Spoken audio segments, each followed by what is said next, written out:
Police Union is putting its allegations on the record tonight, claiming police supervisors in the department are manipulating crime data to make it appear violent crime has fallen considerably when compared to last year. When our members respond to the scene of a felony offense where there is a victim reporting that a felony occurred, inevitably there will be a lieutenant or a captain that will show up on that scene and direct those members to take a report for a lesser offense. So instead of taking a report for a shooting or a stabbing or a carjacking, they will order that officer to take a report for a theft or an injured person to the hospital or a felony assault, which is not the same type of classification. Greg Pemberton says the police department's command staff is focusing on two categories in order to get the numbers to fall. They are armed with a dangerous weapon, an injured person to the hospital. So you may have already forgotten, but we are officially 1 week into the Trump federal takeover of law enforcement in D.C. And I'd like to ask the very simple question of how is it going? Because this is a story that has interestingly been forgotten by the mainstream media. You know, a week ago, remember, there was a fascist takeover of American cities happening in our streets. We have Gestapo patrolling all over the place. This is the blueprint, they kept saying, for Trump to authorize authoritarian control of America's urban areas. And 7 days later, nothing has changed. The feds are still there. They're still running Metro Police, but we don't live in fascism anymore. You know, you would think that should be the biggest story in America right now. It should have wall-to-wall coverage every single night. Nope, it's actually been buried. And perhaps part of the reason that is because I know this is going to come as a shock to everyone, but it turns out that adding more police to the city and making it clear that crime will not be tolerated in a city did indeed bring down crime, and it brought down crime massively. Needless to say, I know everyone is so surprised to find out, but the federalization of Washington, D.C. was successful in making the city safer. This, of course, is a complete shot in the face. It is a middle finger to the very idiotic Black Lives Matter style ideology that Democrats spent last week trying to revive, which is actually more police makes us more unsafe and we need community policing. You know, we need more social workers. It turns out that, you know, what you needed to drop down crime in DC was not to deploy a bunch of social workers to Union Station. No, you deploy law enforcement. Okay, police, DHS, FBI, the criminals are not scared of the social workers. They're not committing crime because they really just want someone to talk to. They're committing crime because they're criminals, guys. But in today's video, we'll bring you the story on how crime is indeed down in DC. Wow, who could have seen this coming? As well as the fact that local residents, once again, we have more examples of them being absolutely exhilarated that they can actually walk around our nation's capital city in less fear of being attacked by crazy lunatics or gangs of so-called teenagers. At the very same time, it would appear that the D.C. mayor, Muriel Bowser, who has been noticeably reserved and quiet, you know, not really tried to throw a big fuss against Trump over this, has apparently fled the city to go to Martha's Vineyard. That's a story we've seen several times before. But most importantly, you know, there has to be this interesting question. If crime is down in D.C. because of the takeover, how could that be the case if, as we were so often told, crime is down anyway, right?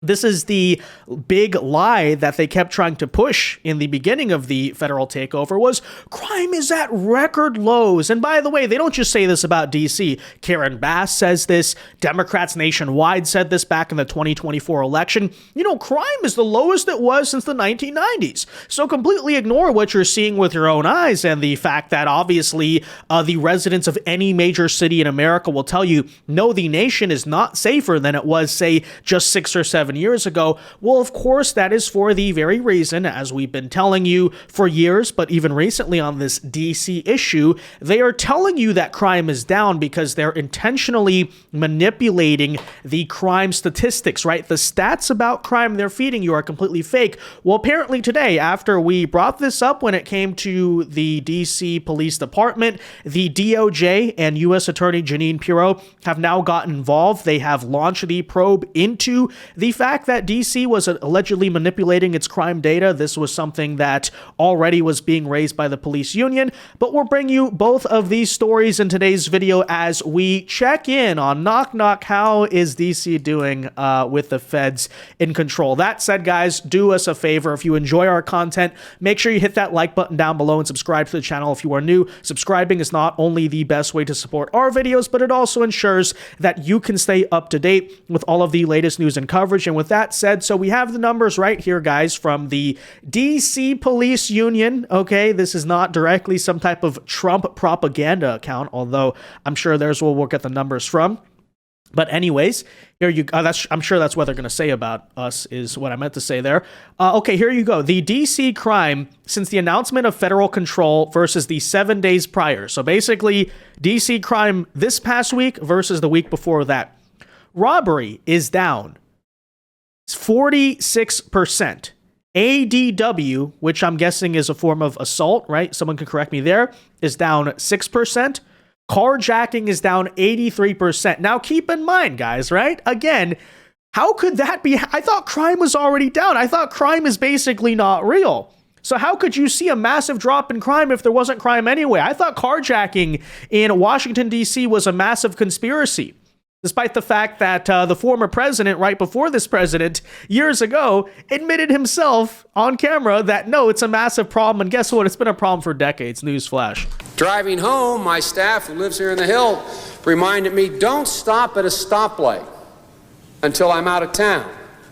If I see a red light late at night, since there's very little traffic, slow up at the other block so I never come to a full stop except in the middle of the block because of carjackings. Stopping at a light, people standing at a corner, walking up with a gun.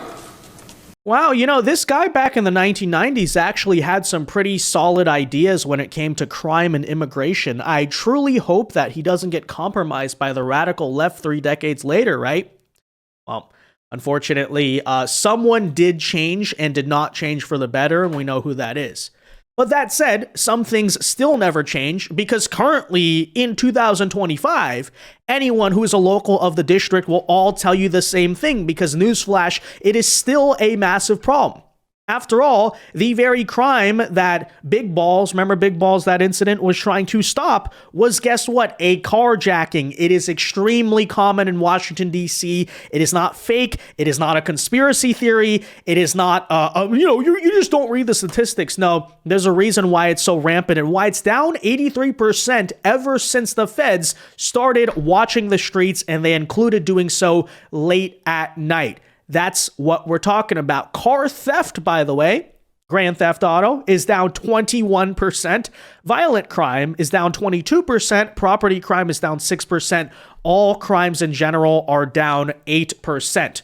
Here's what they go on to say. While federal assistance gives us a boost, we must repeal the misguided Comprehensive Policing Reform and Justice Reform Act in order to make these changes permanent. And that's, by the way, something I completely agree with. The police union is right here. Or either that or you could permanently federalize DC, which is something, frankly, I would support for constitutional reasons alone. It should have never been given self-governance.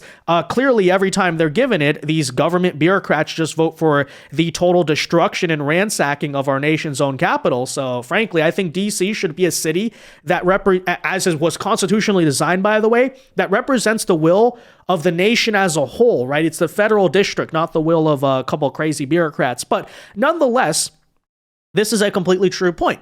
Because the very reason, by the way, that DC crime has gotten so bad in the past few years, much like many other major cities, as you have seen, is that bail reform laws, basically this idea that if someone is a minor, we're not going to prosecute them even if they commit the most heinous crimes. Yeah, guess what? This all needs to come to an end, and we know the story there. Now, that said, as you could probably expect, you're seeing more and more instances. You know, the local news keeps trying to go out and interview people in DC to get them to say, Trump is a fascist, this is so horrible or something. But as you've seen time and time again, the opposite is happening because people are starting to realize, oh, I actually feel pretty safe. Because despite what some of the people we've reacted to on MSNBC tried to tell you, deep down, everyone feels safer in a major city when there's police officers around. Okay, you go to a touristy area, you go to a downtown, you go to a metro or subway station, whatever it is, people want to see police, okay? And criminals do not want to see police, and they're less likely to commit crimes when police are around. It's pretty common sense, but take a listen. I feel safer. I do. It doesn't bother me at all. I just feel more military police presence there are. I just feel like I'm more inclined to be downtown more often than I usually am, especially in the evenings. And if you take Metro bus, be aware you may see National Guard troops at the bus stops as well. Not only does he feel safer, he says he's more inclined to come downtown to the DC city center because of the law enforcement. And by the way, this is a policy that you could frankly see revive a lot of tourism in DC. But if you're going to apply the so-called blueprint to other major cities like the media keeps fear-mongering about, it's like, okay, what is the proposition there? Oh, so you're telling me that, the evil fascist Trump will make our cities nice, historic areas are going to be protected, tourists can come to America and actually feel safe, right? The evil of this. But guys, of course, the story goes on. I enjoy having extra security. I think it's a good thing. I mean, you want to feel safe when you're out and about, especially females. It's a good thing because it actually reinforces the fact that America is secure, safe, stable. Elliot Reed says he supports the federal involvement. As a moderate, as a centrist, I think something needs to be done. I have 3 kids. I'm about to start teaching next week. I want it to be safe. What? But Simone Sanders told me last week on MSNBC, you guys remember this if you watched the video, that as a black woman in America, we need to redefine what safety means. You don't think more police make streets safer? No, Joe, I'm a black woman in America. I do not always think that more police make streets safer. When you walk down the streets of Georgetown, you don't see a police officer on every corner, but you don't feel unsafe. So what is it about talking about places like Southeast DC, right? Ward 8, if you will, that people say, well, we need more officers to make us safe. I think we have to rethink what safety means in America. Huh. Isn't that interesting? Well, it turns out outside of political ideology, when you haven't just let Donald Trump and a variety of other things break your brain. Yeah, deep down, the people who actually live in DC, by the way, and have to deal with it, like a guy here who says he's a moderate politically, he doesn't really have an affiliation, but he's a teacher and he has kids. He wants to feel safe. He wants to feel protected. You know what that is? That's not even a political belief. It's a basic human instinct. It's a basic human instinct. You want to feel safe. Okay, you want to feel like you're in an area where you're not in imminent danger. You would prefer for your flight or fight response to not constantly be triggered in your day-to-day life. Guess what that causes? A bunch of stress and adrenaline that you don't really need. But of course, these people, these activists, try so hard. And it's interesting because you could argue that leftism as a whole is one big war, a battle to defy reality, defy human nature. So if you want to get super philosophical about it, it really does fit here that, you have Simone Sanders saying things like, we need to redefine the basic human idea of what it means to be safe. Okay, well, stupid, ridiculous ideology aside, it turns out, first of all, more police does make things more safe. Again, I know that's such a big surprise to everyone. Over-policing, they said. No. The problem in the vast majority of American cities is actually under-policing. If you policed more, you'd probably be able to throw more criminals in jail. Okay, that's just the reality. And yeah, the supposed over-policing is actually making people feel more safe. Isn't that interesting? So simultaneously, we have here the fact that apparently the mayor of Washington, D.C., who, as I've been noting, has been interestingly quiet on this. I'm not sure if she just understands she has no authority or she is scared that if she pushes Trump's buttons more, that maybe Trump will do a full federal takeover politically and legally of DC. But apparently she has fled to vacation on Martha's Vineyard as the Trump takeover continues. So, maybe she's happy. She's a free vacation, right? Let the feds run the city. I have no real problem with it. But kind of follows a trend. I don't know. They're always going to Martha's Vineyard for some reason. But with all of that in mind, let's now address, of course, the question I posed in the beginning of what's going on with the crime data. Well, of course, just today we got the announcement that the Department of Justice and US Attorney Jeanine Pirro have now launched a probe into this alleged manipulation of DC's crime data. So this is the cause of the obvious disconnect, right? They keep saying that crime is down, yet everyone who lives and visits the district says the opposite is true, and you're seeing instances of crime strike even people who were working in the government. You hear about it in the news. So take a listen to what that allegation is. We told you about this before, but now the feds are getting involved, which suggests it's very serious. Welcome back. Breaking news. Fox News has confirmed the Justice Department is now investigating whether crime data in Washington, D.C. was manipulated to make it look lower. David Spunts at the DOJ this afternoon. David, what can you tell us about the investigation? Well, hi, Jillian. Two sources briefed on the probe tell us that, yes, the Justice Department is investigating whether or not someone or multiple people may have manipulated crime data when it comes to Washington, D.C. crime statistics. This investigation is being run out of U.S. Attorney Jeanine Pirro's office here in D.C. Also, Maine DOJ, where I'm sitting now and speaking to you, also has a hand in this probe. Again, these are just allegations. President Trump mentioned something about it yesterday on Truth Social and said that there is an investigation underway. Then we were able to confirm that as well from two independent sources. I will note, if you go on the D.C. website, Jillian, it says violent crime is down 26% from what it was last year. But we asked, after seeing a report from a local affiliate here in Washington, D.C., that a police sergeant was put on leave. We asked, MPD said that they could not confirm the existence of an investigation, but not many other details other than to say right now there is a DOJ investigation into the possibility that some of that crime data was manipulated to make things look actually safer than it was. Jillian? We'll be tracking that all afternoon long. Thank you, David. Now, here's the thing. The critic and the doubter would obviously look at that and say that, oh, this is just political, right? The Trump administration is trying to prove itself right, and so they're just making up some fake investigation so they can show, hey, we are correct, that crime is up, and it's all one big liberal lie. But if you follow the content, you would know that's actually not true. Because the source of this investigation doesn't come from Trump. It doesn't come from the DOJ.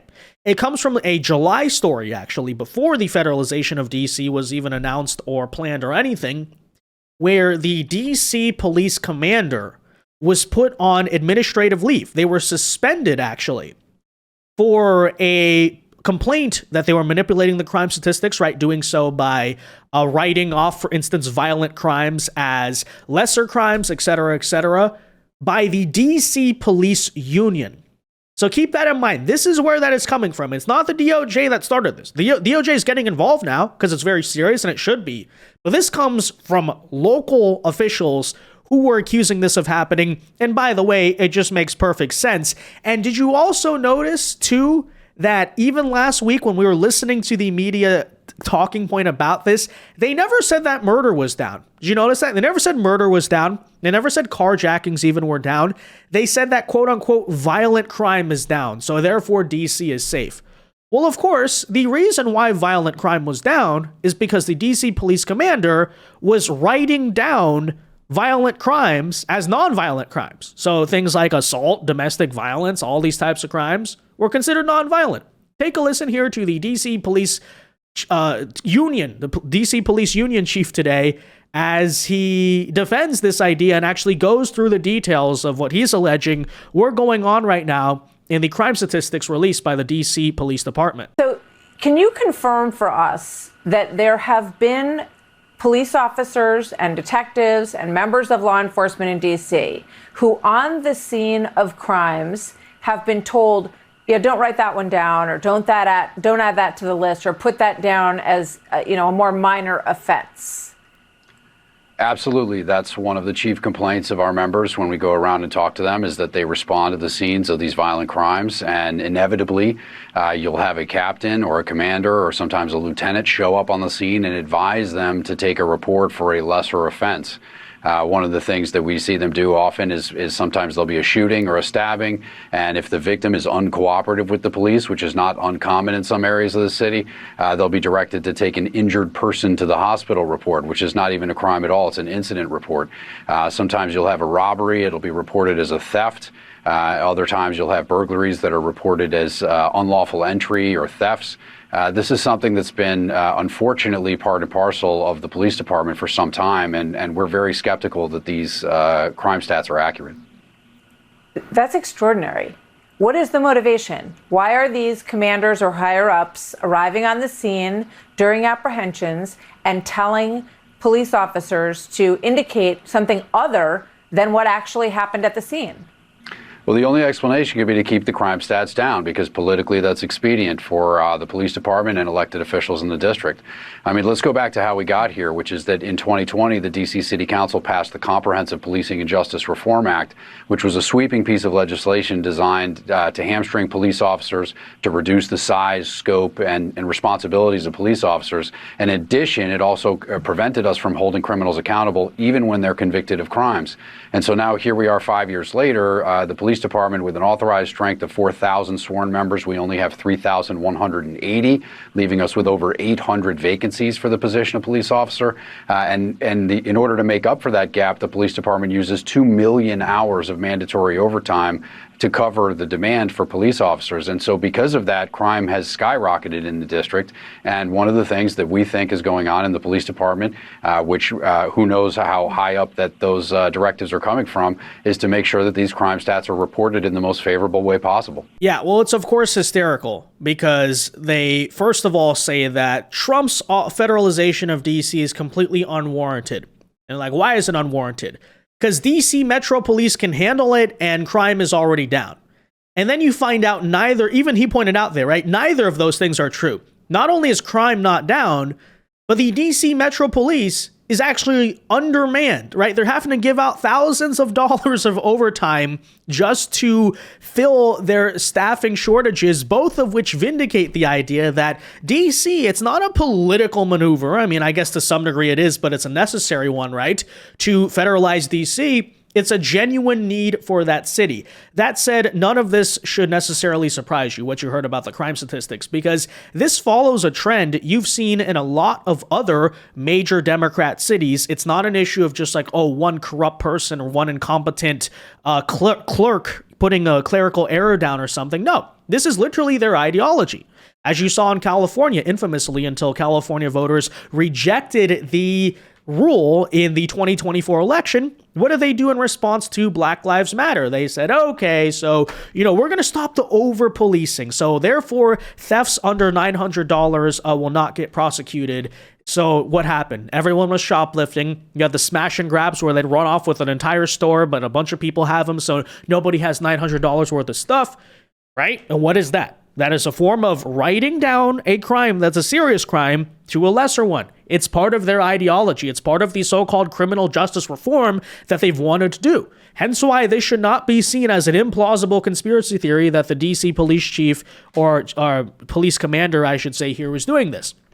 Think about New York City, by the way, who similarly has a no cash bail rule. And so essentially what happens for a bunch of crimes that are quote unquote not serious, even though many of them involve things like child abuse and domestic violence, well, essentially, what do? Because of Black Lives Matter, oh, holding people in jail on cash bail is so cruel. Just let people out and then never probably even prosecute them for the crime. And what is happening in places like that, of course. Same story here as DC. As a result of these types of approaches, guess what happens?